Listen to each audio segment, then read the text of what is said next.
Welcome friends. Today we will discuss topic poverty in detail. Now this topic is important for your UPSC, GS Polity, Economics as well as for social issues and essay also and in real life also. So let us discuss poverty in detail. Now exactly क्या-क्या discuss करेंगे इसमें? What exactly is poverty? अलग-अलग types क्या होते हैं poverty के? Poverty line क्या है? Poverty gap क्या होता है? Poverty के reasons क्या होते हैं? Poverty estimate कैसे की जाती है? सोशो इकोनॉमिक कास्ट सेंसस क्या है? आज तक कौन कौन सी कमिटीज से जिन्होंने पोवर्टी के बारे में एस्टिमेट्स किए गए? And then obviously planning commission earlier, now NITI Aayog and multi dimensional poverty index, इसके बारे में बात करेंगे। क्या ग्लोबल इंडेक्स और इंडिया दोनों सेम है या दोनों में थोड़ा अंतर है, वो भी देखेंगे। And finally as usual mains and prelims questions and conclusion. So let's start the video in detail. First of all, what exactly poverty, definition of poverty.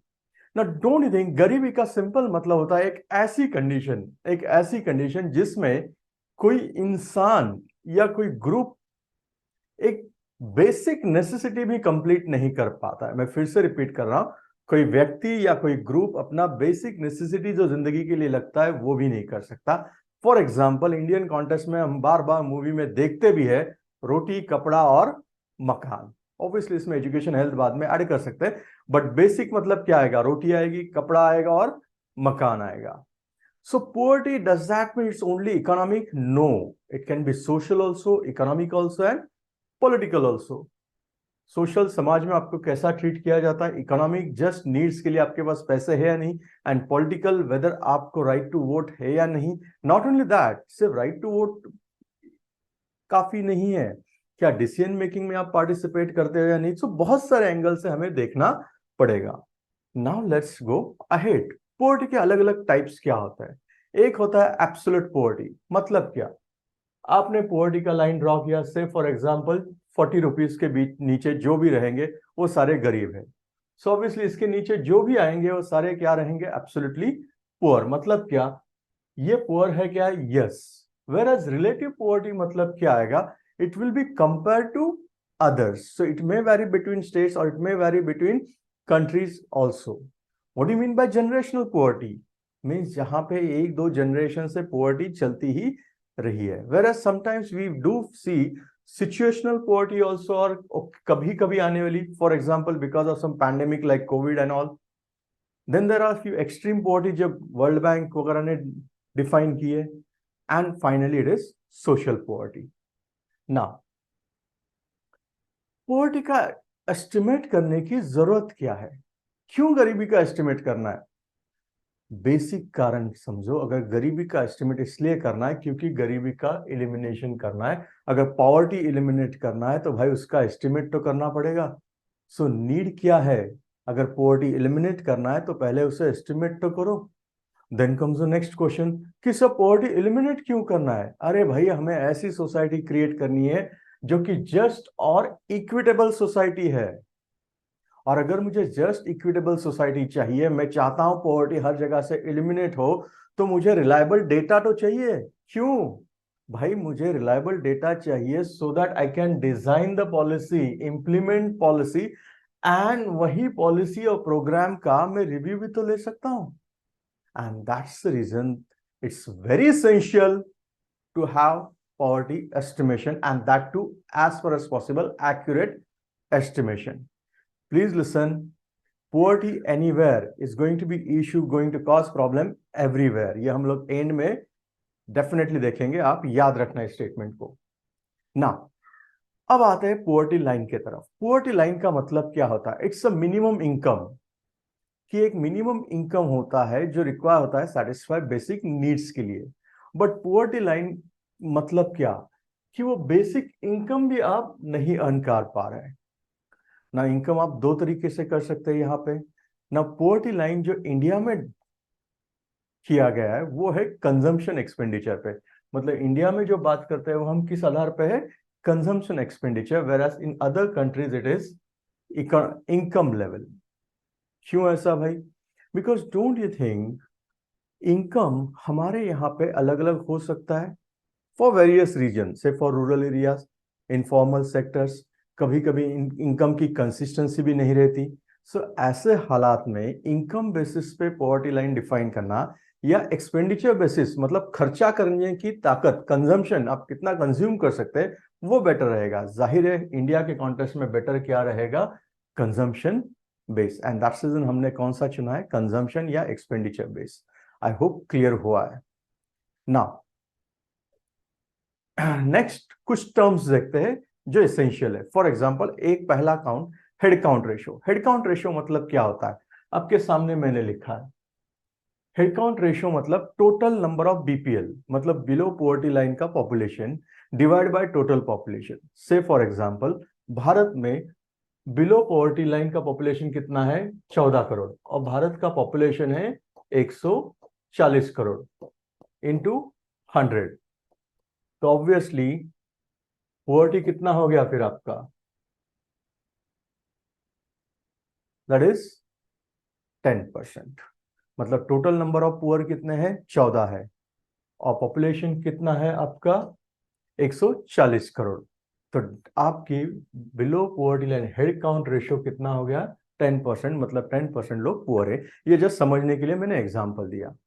दूसरा है पॉवर्टी गैप। मतलब क्या होता है, पॉवर्टी गैप मतलब it's a difference between poverty line and average actual monthly expenditure of BPL house hold. Example से बताता हूं। डिफरेंस बिटवीन पॉवर्टी लाइन, से फॉर एग्जाम्पल पॉवर्टी लाइन है अपना 100 और मंथली एक्सपेंडिचर जो है पुअर का वो है 60, देन डिवाइड बाय 100, तो ये कितना आएगा 40/100। तो ऑब्वियसली ये कितना आएगा 4%। मतलब ये आपको काम आएगा। क्यों काम आएगा, इससे आपको एक चीज पता चलती है कि पॉवर्टी कितनी है, इसकी इंटेंसिटी कितनी है, इसका मैग्नीट्यूड कितना है। तो फायदा क्या होगा, सचमुच में आपको कोई प्रोग्राम इनिशिएट करना है तो don't you think targeted beneficiary ढूंढना इससे काफी आसान हो जाएगा। सो ये दूसरा टर्म, पहला मैंने कहा हेड काउंट रेशियो, दूसरा पॉवर्टी गैप, और तीसरा multi dimensional poverty. Multi dimensional poverty जो कि पिछले 10-15 साल से न्यूज में है। क्या रहता है ये, डोंट थिंक पर्सन कभी कभी इतने पुअर होते हैं कि सिर्फ एक डिसएडवांटेज नहीं होता, उससे at the same time multiple disadvantage होता है। तो बहुत सारे एंगल इसमें स्टडी किए जाते हैं, for example health, education and other factors. Then है आपका परचेसिंग पावर पैरिटी, पीपीपी जिसे कहते हैं। इसका मतलब क्या, ये एक ऐसा मेथड है, हम क्यों यूज करते हैं, so that we can check कि सेम गुड्स अलग अलग कंट्री में अगर परचेस करना है तो उसके लिए कितने पैसे लगते हैं। आई होप तीनों टर्म्स क्लियर हुए, head count ratio, poverty gap, multi dimensional poverty and purchasing power parity. Then comes the next question कि पॉवर्टी होने से होता क्या है सर, गरीबी से हमें क्या होने वाला है। डोंट यू थिंक अगर गरीबी है तो प्लीज बोर्ड की तरफ देखो। सबसे पहली बात, जिंदगी का जो बेसिक नेसेसिटी है वही आपके पास नहीं रहेगा। इन द सेंस व्हाट, रोटी, कपड़ा, मकान, हेल्थ, एजुकेशन, कुछ नहीं रहेगा आपके पास। अगर बेसिक नेसेसिटी के लिए पैसे नहीं है आपके पास, बेसिक मतलब रोटी, कपड़ा, मकान, प्लीज ये भी अलग अलग देश में बदल सकता है। फॉर एग्जाम्पल भारत में हम बोलते हैं रोटी, कपड़ा, मकान, शायद बांग्लादेश में बोलेंगे रोटी, कपड़ा, या पाकिस्तान में शायद रोटी। तो अलग अलग देश के एंगल से अलग अलग हो सकता है। यूएस में शायद इंटरनेट ऐड हो सकता है इसमें। सो डोंट यू थिंक अगर बेसिक नेसेसिटी नहीं है मेरे पास तो ऑब्वियसली क्या एजुकेशन के लिए मैं पैसा खर्च कर पाऊंगा, कभी नहीं। अगर मेरे पास एजुकेशन नहीं है, मेरे पास अच्छा खाना नहीं है, स्टैंडर्ड ऑफ लिविंग नहीं है, don't you think it is going to impact my health also. अब अच्छी एजुकेशन नहीं है, अच्छा हेल्थ नहीं रह रहा है, तो क्या मुझे कोई अच्छा एम्प्लॉयमेंट मिल सकता है, और अच्छा एम्प्लॉयमेंट नहीं मतलब मेरे पास पैसे नहीं। सो डोंट थिंक क्या सोसाइटी में मुझे आप इंक्लूड कर लोगे, या एक्सक्लूजन का चांसेस ज्यादा है। सो डोंट थिंक जो पॉवर्टी के आउटकम दिखते हैं सारे एक दूसरे से लिंक है, प्लीज, सारे एक दूसरे से लिंक है। अल्टीमेटली होता क्या है कि गरीब बेचारा जो होता है वो अलग होता है, और अमीर जो होता है वो अलग हो जाता है, मतलब सोशली आपको एक्सक्लूड किया जाता है। So please, outcomes of poverty एक दूसरे से लिंकिंग है। दैट इटसेल्फ मींस एजुकेशन नहीं है इसलिए नौकरी नहीं है, खाना नहीं इसके लिए हेल्थ नहीं है, और कुछ नहीं इसलिए अल्टीमेटली सोशल एक्सक्लूजन भी होता है। सो ये आउटकम्स है। Then comes the next question कि सब पॉवर्टी क्या है, देखा हमने, पॉवर्टी लाइन देखा, क्यों पुअर्टी पढ़ना है देखा, पुअर्टी के हमने आउटकम भी देखे, बट रीजन क्या है, किसके वजह से गरीबी आती है। नाउ लिसन, भारत के कॉन्टेक्स्ट में और दुनिया के कॉन्टेक्स्ट में कुछ फैक्टर्स तो कॉमन है। क्या, डोंट यू थिंक एक सबसे बड़ा फैक्टर है पॉपुलेशन ग्रोथ। आज भारत दुनिया का नंबर 1 है पॉपुलेशन में। See population can be a benefit also अगर उसे अच्छी तरह से यूटिलाइज किया गया, but don't you think resources limited है और पॉपुलेशन अगर ऐसे ही बढ़ता गया so it will definitely cause an issue. So पहला फैक्टर मैंने कहा कि पॉपुलेशन ग्रोथ। दूसरा, gender discrimination. Don't you think महिलाओं और पुरुषों में डिस्क्रिमिनेट किया जाता है। बेस्ट एग्जांपल देता हूं, कोविड के दौर में अगर आपके घर में एक ही मोबाइल होता था तो नॉर्मली लड़के को वो मोबाइल दिया जाता था, ना कि लड़की को पढ़ने के लिए। सो जेंडर डिस्क्रिमिनेशन भी तो एक फैक्टर है पॉवर्टी के लिए। अगर महिलाएं पढ़ेंगी, प्लीज मैं फिर से रिपीट करता हूं, महिलाएं पढ़ेंगी तो और नौकरी करेगी, वो पॉवर्टी अपने आप कम हो जाएगी काफी हद तक। तीसरा फैक्टर है लैक ऑफ एजुकेशन। एजुकेशन ही नहीं है तो आपको काम कैसे मिलेगा, मतलब क्या, बेकारी। नेक्स्ट, खाने को नहीं मतलब हेल्थ फैक्टर, क्योंकि हेल्थ पे खर्चा कम हो रहा है। नेक्स्ट, लैंड होल्डिंग इतनी फ्रेगमेंटेड है अपने यहाँ की कई कई पे 1 एकड़ जमीन पे 5 भाई काम करते हैं, तो क्या फायदा होगा उन्हें। नेक्स्ट, ज्योग्राफिकल इशू, रिसोर्स कर्स मतलब Naxalites area etcetera. Next, epidemics like Covid, मतलब कोविड के पहले बहुत सारे अच्छे परफॉर्म कर रहे थे, बट शायद कोविड के बाद उनका परफॉर्मेंस नीचे गया होगा और पुअर्टी लाइन के बिलो चले गए होंगे। और इतना ही नहीं, ब्रिटिश का एक्सप्लॉयटेशन तो इसमें आएगा ही। अगर बारिश नहीं हुआ तो फेमिन भी हो सकता है। social mobility, social capital base, and not only this, even poverty elimination scheme अगर ये effective नहीं है तो इसका भी impact poverty पे होता है। That itself means, please, poverty का कारण कोई एक नहीं है। poverty का कारण कोई एक नहीं है। अगर कारण एक नहीं है तो poverty से अगर उपाय चाहिए तो क्या एक ही जगह पे कॉन्सेंट्रेट करके फायदा होगा क्या, नहीं होगा। So please listen, causes of poverty अगर अलग अलग है तो हमें भी अलग अलग तरीके से काम करना होगा। देन कम्स द नेक्स्ट, किस इंडिया में पोवर्टी एस्टिमेट कब से होने लगा है, pre independence as well as post independence. अगर प्री इंडिपेंडेंस की बात करते हैं तो पहली बार दादा भाई नौरोजी ने किया था poverty and British rule in India, British के दौरान, ब्रिटिश रूल में, जहां पे उन्होंने कहा था 16 to 35 per capita per year. तो इसको पोवर्टी लाइन वगैरह उन्होंने नहीं कहा था। नेक्स्ट, नेशनल प्लानिंग कमेटी जो सुभाष चंद्र बोस जी ने अपॉइंट की थी, जिसके हेड कौन थे, जवाहरलाल नेहरू। इन्होंने क्या कहा था, 15 से 25 per capita per month. Then आया आपका 1944 का बॉम्बे प्लान, जिसमें 75 पर कैपिटा पर ईयर। ये क्वेश्चन शायद आपको प्रीलिम्स में आ सकते हैं। Then comes the next one, that is post independence. ना पोस्ट इंडिपेंडेंस के लिए एग्जाम के लिए काफी ज्यादा इंपॉर्टेंट है। दांडेकर रथ की कमेटी पहली बैठी थी जो 1971, मतलब 1971, जिन्होंने पहली बार, मैंने कहा कि कंजम्पशन बेस, तो उन्होंने किसके आधार पे डिस्कस किया, कैलोरीज के आधार पे, कि कितने कैलोरीज का आपको इंटैक्ट हो रहा है। तो उन्होंने कहा 2250 कैलोरीज का अगर इंटैक्ट होता है या उससे ऊपर होता है तो आप गरीब नहीं, उसके नीचे मतलब आप गरीब हो गए। और इसके बाद आ गया वाई के अलग ना। अलग ने क्या कहा कि भाई दोनों के काम अलग अलग होते हैं, मतलब क्या, रूरल में ज्यादा फिजिकल वर्क होता है तो वहां पे कैलोरी क्या लगनी होगी, आपको ज्यादा लगेगी। वेरएज अर्बन में लेस फिजिकल वर्क होता है तो लेस, मतलब कैलोरी बेस रखा, कंजम्पशन बेस रखा, लेकिन फर्क क्या किया, रूरल अर्बन में डिफरेंस किया, बिकॉज दोनों के फिजिकल वर्क अलग अलग होते हैं। देन 1993 में लकड़वाला कमेटी अपॉइंट की गई थी, जिसका रिपोर्ट आ गया। इन्होंने भी क्या किया, उसी को कंटिन्यू किया। फिर डिफरेंस क्या, इन्होंने कहा कि भाई पॉवर्टी अलग अलग स्टेट में अलग हो सकती है, मतलब क्या, स्टेट स्पेसिफिक डिसाइड किया। मतलब महाराष्ट्र में नंबर अलग, आंध्रा में, बिहार, यूपी, ये जरूरी है, यस जरूरी है, बिकॉज हर एक स्टेट के खाने के अंदाज, खाने के तरीके अलग अलग हो सकते हैं, फूड्स अलग अलग हो सकते हैं, स्टेपल फूड्स, तो ऑब्वियसली अकॉर्डिंगली ये डिफरेंट होना जरूरी है। देन आया आपका तेंदुलकर कमेटी, जिसका रिपोर्ट आया 2009 में।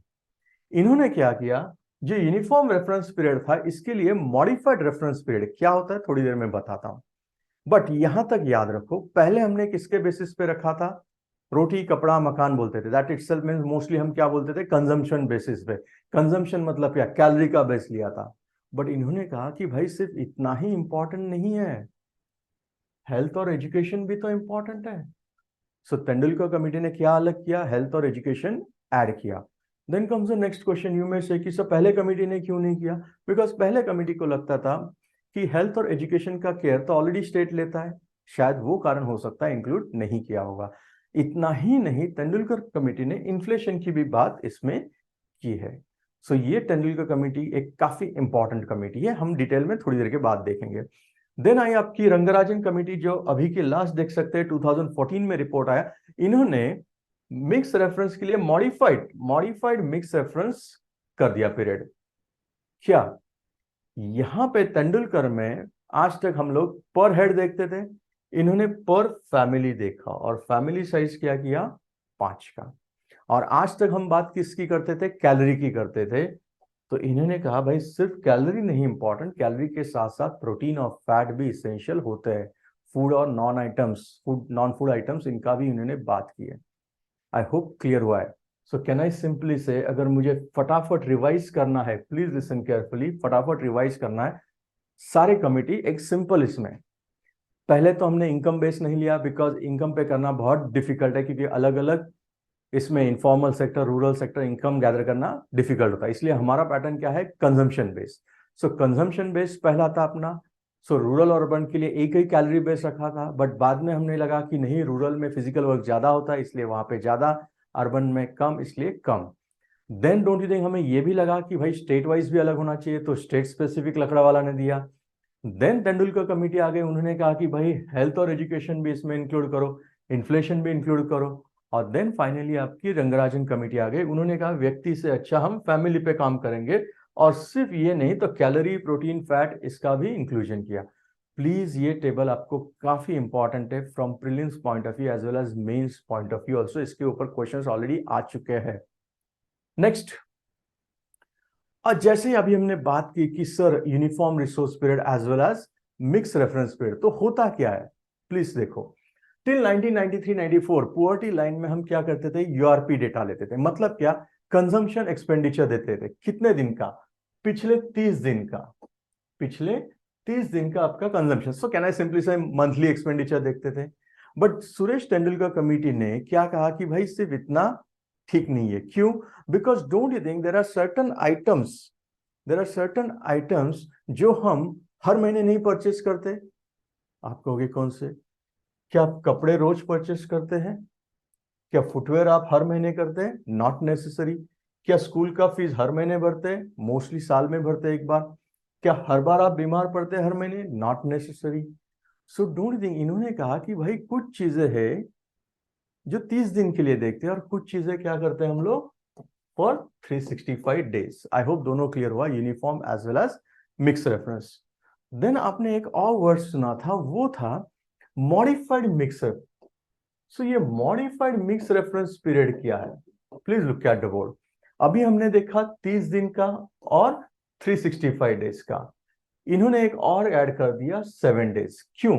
Because don't think, there are some चीजें जैसे कि edible oil, fish, meat, vegetable, fruits, ये हम हर हफ्ते खरीदते हैं। वेरएस 30 दिन के लिए हम अलग अलग आइटम देख सकते हैं। For example fuel, miscellaneous and non institutional, rent, tax, महीने में एक ही बार रेंट भरते हैं। तो साल के लिए एज यूजुअल जो हमने डिस्कस किया था, education, clothing, footwear. So better कौन सा है? एमएमआरडी है। Then comes the next question कि सर जस्ट नाउ हमने डिस्कस किया था तेंदुलकर कमेटी और दूसरा था रंगराजन, जो कि एग्जाम के लिए काफी इंपॉर्टेंट है। इसलिए मैं चाहता हूं थोड़ा और डिटेल में इसको कंपेयर करते हैं। लिसन, तेंदुलकर कब है? 2009 में, और जो ब्रैकेट में फिगर है वो है डेटा कब का यूज किया, 2004-5 का। वैसे इसका कब आया रिपोर्ट? 2014, लेकिन डेटा कौन सा यूज किया था? 2011-12। तो डिफरेंस क्या है अगर एग्जाम में पूछते हैं तो? तेंदुलकर कमेटी ने पर कैपिटा मंथली एक्सपेंडिचर की बात की थी, मतलब पर head.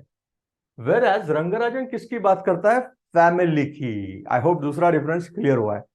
Next difference, Tendulkar committee सिर्फ कैलोरी कंजम्पशन की बात करता है, तो ये क्या कहता है भाई? सिर्फ कैलोरी नहीं, प्रोटीन भी तो लगता है, फैट भी तो लगता है, मतलब सिर्फ कार्बोहाइड्रेट खा के क्या फायदा है भाई? प्रोटीन भी तो जरूरी है बॉडी के लिए, फैट भी तो है। और उसका डिटेल कैलकुलेशन दिया। फॉर एग्जांपल रूरल के लिए 48 ग्राम प्रोटीन चाहिए, तो अर्बन के लिए 50।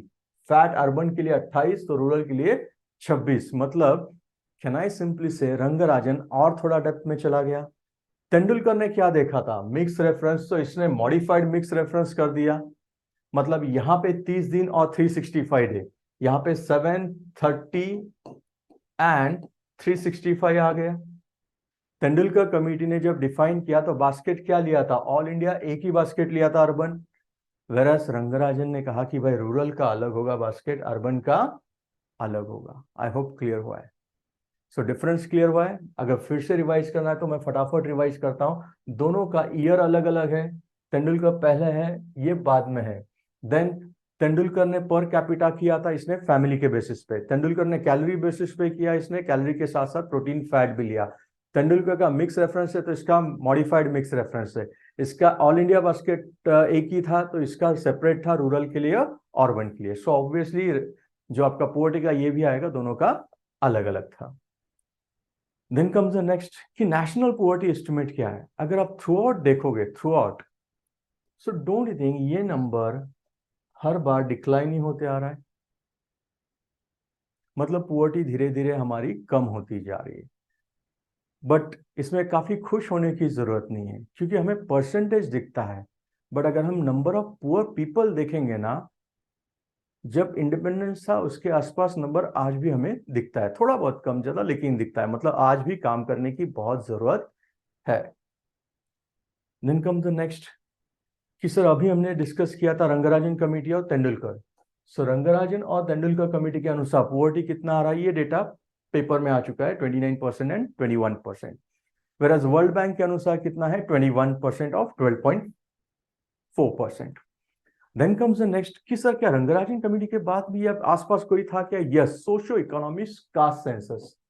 नाउ लिसन, कास्ट सेंसस आजकल बहुत न्यूज में है। विमेन रिजर्वेशन हो चुका है, बिहार कास्ट सर्वे आ चुका है, उसके बारे में डिटेल वीडियो मैंने ऑलरेडी पोस्ट किया है। आपको अगर देखना है तो इसमें लिंक में डिस्क्रिप्शन बॉक्स में पोस्ट कर देता हूं, प्लीज जरूर देखना, एग्जाम के लिए काफी रिलेवेंट है।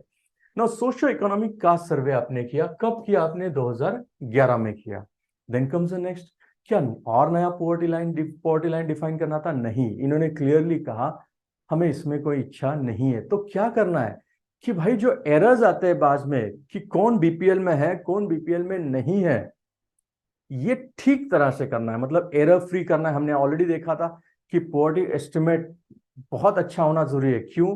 To design, implement and monitor policies. So that's reason इनके सामने एक काम था कि भाई ये एरर कम करो और मेथोडोलॉजी प्रपोज करो जो अच्छा होगा। तो obviously ministry of rural development, ये प्रीलिम्स में आ सकता है। इन्होंने एक एक्सपर्ट कमेटी अपॉइंट की थी डॉक्टर सक्सेना के under to pose a new methodology. तो इन्होंने क्लियर कट मेथोडोलॉजी दे दिया। थ्री फोल्ड क्लासिफिकेशन, क्या? एक एक्सक्लूडेड, एक ऑटोमेटिकली इंक्लूडेड और तीसरा अदर्स। मैंने कहा कि एक्सक्लूडेड मतलब अगर कुछ चीजें आपके पास है, से फॉर एग्जांपल रेफ्रिजरेटर, टीवी वगैरह, फ्रिज, ये कुछ में कुछ चीजें हैं तो ऑटोमेटिकली आप क्या होंगे? एक्सक्लूड होंगे। ऑटोमेटिकली इंक्लूड मतलब कोई HIV या टीबी या कोई या वीकर सेक्शन है तो उनको ऑटोमेटिकली कैसे इंक्लूड करना, तो क्राइटेरिया। एंड थर्ड था अदर्स। तो ये अदर्स के लिए क्रैक क्राइटेरिया वो भी उन्होंने डिफाइन किया था। लिसन, सोशियो इकोनॉमिक सेंसस 2011 का जो था, इसका एम ये था क्या कि पोवर्टी लाइन रिप्लेस करना है? नहीं, इसका मेन एम था कि social, economic and educational background पता होना चाहिए। मैं फिर से बता रहा हूं, social, economic and educational background. Don't you think poverty define करते समय हम तीनों देखे थे, मतलब socio economic and educational background पता होना चाहिए अलग अलग कास्ट का। इससे फायदा क्या होगा? हम लोग एग्जैक्टली पता चल सकता है कि बेनिफिशियरी कौन होने चाहिए, और टारगेटेड बेनिफिशियरी अगर पता चले तो उससे रिजल्ट काफी अच्छा आ सकता है। गरीबी रेखा से ऊपर लोग आ सकते हैं और मेन स्ट्रीम में वो आ सकते हैं। उसका फायदा देश को भी है और उन लोगों को भी है। देन कम्स द नेक्स्ट कि सर ये फैक्टर कौन से लिए थे? ऑटोमेटिकली एक्सक्लूडेड मैंने कहा था, तो इन्होंने कहा कि हाउस होल्ड जो स्पेसिफिक क्राइटेरिया, जिनके पास एनी ऑफ द 13 एसेट है, जैसे मैंने बताया था आपको रेफ्रिजरेटर वगैरह सबकी, इसमें से कुछ भी है तो उसे एक्सक्लूड कर दो, उसको इंक्लूड करने की जरूरत नहीं। ऑटोमेटिकली इंक्लूड क्या करना है, सोशल डिस्ट्रीब्यूशन, वेलफेयर बेनिफिट्स जिन्हें देना है उनके बारे में। और थर्ड, अदर्स। अदर्स के लिए उन्होंने कहा था कि 7 इंडिकेटर डिप्राइवेशन के। तो ये 7 इंडिकेटर कौन से हैं ये देखते हैं। एक, हाउस होल्ड जहां पे सिर्फ एक रूम है लेकिन कोई रूफ नहीं। दूसरा, हाउस होल्ड जहां पे कोई एडल्ट मेल नहीं है 15 से 59 के बीच में।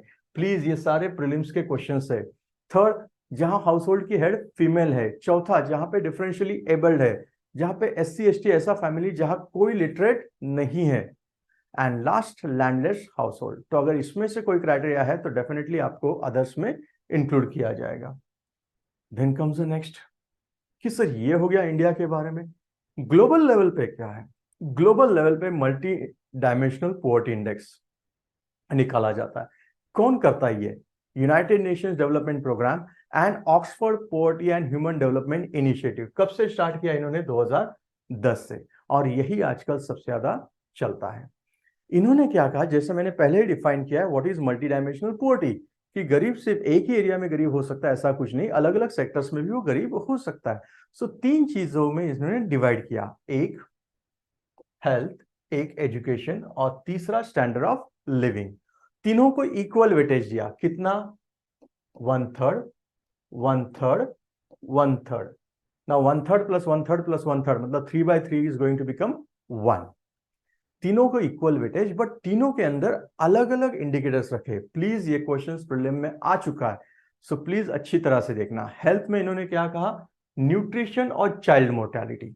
अब 1/3 वेटेज इससे है, लेकिन इसमें कितने इंडिकेटर्स ऐड किए हमने, 2। अगर 1/3 1/3 मतलब यहां पे कितना आएगा, एक को वेटेज 1/6। ये प्लीज ठीक तरह से देखो। Education, years of schooling and school attendance, इनमें से किसी इसमें क्या डिफरेंस है। ईयर्स ऑफ स्कूलिंग मतलब स्कूल में कितने साल हो गया या फिर ड्रॉप आउट किया। इतना ही नहीं, स्कूल अटेंडेंस भी तो इंपॉर्टेंट होता है, कि बच्चे ने स्कूल में एडमिशन लिया बट स्कूल आता ही नहीं, तो फायदा क्या होगा, क्योंकि एजुकेशन नहीं होगा तो आगे जाके अच्छी नौकरी नहीं रहेगी, नौकरी नहीं रहेगी, पैसा नहीं रहेगा, पैसा नहीं रहेगा, खाने नहीं मिलेगा, मैल नरिशमेंट होगा, इशू होगा, हंगर के इश्यूज आ सकते हैं। Then obviously again you are trap into poverty, मतलब ये भी रिलेटिव है। And then standard of living, for example cooking oil, sanitation, मतलब बेसिक सैनिटेशन की फैसिलिटी है क्या, ड्रिंकिंग वाटर है क्या आपके यहाँ, इलेक्ट्रिसिटी है क्या, हाउसिंग, आपका एसेट कितने हैं, ये सारे इंडिकेटर्स ऐड कर दिए। ऑब्वियसली इनका वेटेज कितना है, 1/18। नाउ प्लीज इनका 1/6 क्यों, because 1/6 plus 1/6 is equal to 1/3। So ये हो गया same. So please same is applicable here. Then ये कौन सा क्वेश्चन की सर 118 यहाँ पे क्यों, क्योंकि 118 क्यों, बिकॉज यहाँ पे 6 इसमें डिवाइड हुआ है। सो इसका भी फाइनल कितना आएगा, 1/3। सो मैं फिर से रिपीट करता हूं, मल्टी डायमेंशनल पोवर्टी इंडेक्स में 3 फैक्टर इंक्लूड किए, health, education and standard of living. Health क्यों, न्यूट्रिशन बहुत इंपॉर्टेंट है, चाइल्ड मोर्टेलिटी, चाइल्ड मोर्टेलिटी मतलब बचपन में कितने बच्चों की डेथ हो रही वगैरह, education, year of schooling as well as attendance भी इंपॉर्टेंट है, एंड स्टैंडर्ड ऑफ लिविंग के लिए अलग अलग फैक्टर, कुकिंग, सैनिटेशन, पीने का पानी, electricity, housing and asset. And accordingly इसके तहत वो निकाला जाता है, जिसमें इनका रिपोर्ट कहता है कि पिछले 15 साल में 415 मिलियन पीपल को अपने पॉवर्टी से बाहर निकाला है। सो अच्छी बात है। देन कम्स द क्वेश्चन कि सर ये ग्लोबल मल्टी डायमेंशनल, हमने तो इंडिया के बारे में भी सुना था। Yes, national multi dimensional poverty index भी है। सेम है क्या, सिमिलर है। तो फर्क क्या है वो भी देखेंगे। Nutrition, child and mortality and maternal care, then education and then standard of living. Then comes the question कि सर ये तो सिमिलर ही है। Yes, national multi dimensional poverty index includes the 10 indicators, मतलब जो ग्लोबल के 10 है वो सारे 10 के 10 इंक्लूड किए, लेकिन यहां पे 2 और ऐड किए, क्या, maternal care as well as bank account. तो ये क्यों ऐड किए, maternal health and bank account, तो सरकार का कहना था in line with the national priorities, मतलब देश की ये प्रायोरिटी है, इसलिए मैटरनल हेल्थ और बैंक अकाउंट्स को हमने इंक्लूड किया है। सो ऑब्वियसली इसके वजह से इसका वेटेज बदला हुआ है, मतलब 1/3, लेकिन इंटरनल डिवीजन डिफर करेगा। तो रिपोर्ट क्या कहता है, बिहार में मल्टी डायमेंशनल पॉवर्टी इंडेक्स सबसे लो है, तो केरल में सबसे अच्छा है, मतलब Kerala is a good performing, whereas Bihar में थोड़ा नीचे आएगा। अब आता है सवाल कि सर दोनों में अंतर क्या है। प्लीज बोर्ड की तरफ देखो, मैं थोड़ा बाहर जाता हूं। क्यों? बिकॉज ये एग्जाम के लिए आ सकता है, बहुत रिलेवेंट है, प्लीज याद रखो। दोनों में सिमिलैरिटी देख रहा है। यह है आपका यूएनडीपी का global multi dimensional poverty index और यह है इंडिया का। प्लीज ठीक तरह से देखो, फर्क कहां दिख रहा है। दो फैक्टर्स, दो टर्म्स आपने ऐड किए। कौन से? हेल्थ में आपने मैटरनल हेल्थ ऐड किया एंड स्टैंडर्ड ऑफ लिविंग में अपने बैंक अकाउंट, जैसे कि सरकार ने कहा था, with as are national priorities. And please इतना ही नहीं, यहां पे जो वेटेज है न्यूट्रिशन को 1/6 है, वेर चाइल्ड मोर्टेलिटी को 1/12 है। सो प्लीज ये क्वेश्चंस प्रीलिम्स में आ सकता है। वेर नीचे अगर आप देखेंगे पहले 118 था, यहां पे ये 118 दिख रहा है, वेर यहां पे वो 7th हो गया तो 1/21। प्लीज ये एग्जाम के लिए आ सकता है, मेंस में आंसर एनरिच करने के लिए ये टेबल काफी रिलेवेंट है। देन कम्स द नेक्स्ट कि सर हाइलाइट्स क्या है। हाइलाइट्स अगर आप देखेंगे तो सरकार ने अभी भी कहा है कि 13.5 करोड़ लोगों को पॉवर्टी से बाहर निकाला है पिछले 8 साल में, तो काफी अच्छी बात है। सारे के सारे 12 इंडिकेटर्स, प्लीज 12 इंडिकेटर्स में इंप्रूवमेंट दिख रहा है, 10 नहीं, मैं 12 वर्ड यूज कर रहा हूं। Reduction on the incidence of the poverty, yes, वहां पे भी कम है। सो हर जगह पे पॉवर्टी का इंडिया में क्या हो रहा है, कम हो रहा है। देन कम्स द नेक्स्ट कि सफी ये लाइन क्यों कि poverty anywhere is a threat to prosperity everywhere, जो लाइन मैंने पहले यूज की थी, यस, ये ऐसे के लिए भी आ सकता है। Poverty anywhere is a threat to prosperity everywhere. कैसे? डोंट थिंक ये डिक्लेरेशन का पार्ट था फिलाडेल्फिया का 1944 का, जिसके गाइड के ऊपर आईएलओ का वर्क चलता रहता है, international labour association. Then comes a question कि सर पॉवर्टी से प्रॉस्पेरिटी को क्यों अफेक्ट होगा। अरे भाई सिंपल सी बात है कि इनइक्वालिटी जितना बढ़ता है, प्लीज मैं फिर से रिपीट करता हूं, इनइक्वालिटी जितना बढ़ेगा उतना रिवोल्यूशन होने का चांसेस ज्यादा है। ये क्वेश्चन ऑलरेडी ऐसे के लिए यूपीएससी में आ चुका है। अरिस्टोटल का भी यही कहना था कि इनइक्वालिटी कम से कम होना चाहिए। भारत के संविधान में भी ये लिखा है कि मिनिमाइज इनकम इनइक्वालिटी, इनइक्वालिटी कम से कम होना चाहिए। सो डोंट थिंक इनइक्वालिटी जितना बढ़ेगा प्रॉस्पेरिटी को थ्रेट होगा ही। नॉट ओनली दैट, जो प्रॉस्परस है उनका ये इथिकल मोरल ड्यूटी भी तो है, और उन्हें और प्रॉस्परस होना है तो पॉवर्टी कम करना भी उनका गोल होना ही चाहिए, होना ही चाहिए। दैट्स द रीजन यूएन के पहले गोल होते थे कि भाई 2030 तक पॉवर्टी, नो पॉवर्टी, बट अब ये कह रहा है कि नहीं भाई, किसी भी फॉर्म की पॉवर्टी नहीं होनी चाहिए। दैट इटसेल्फ मीन्स पॉवर्टी कहीं किसी भी जगह होगी तो हर जगह इफेक्ट करेगी। यस, क्यों? बिकॉज इससे क्राइम बढ़ेंगे, इसके हेल्थ के इश्यू आएंगे। पॉवर्टी और कोई पैंडेमिक ये नहीं देखता किसी का कास्ट या किसी का धर्म या किसी की जात वगैरह, कुछ नहीं देखता। सो प्लीज, अगर हेल्थ के इश्यू आएंगे, बाकी इश्यू आएंगे तो सभी को इम्पैक्ट होगा।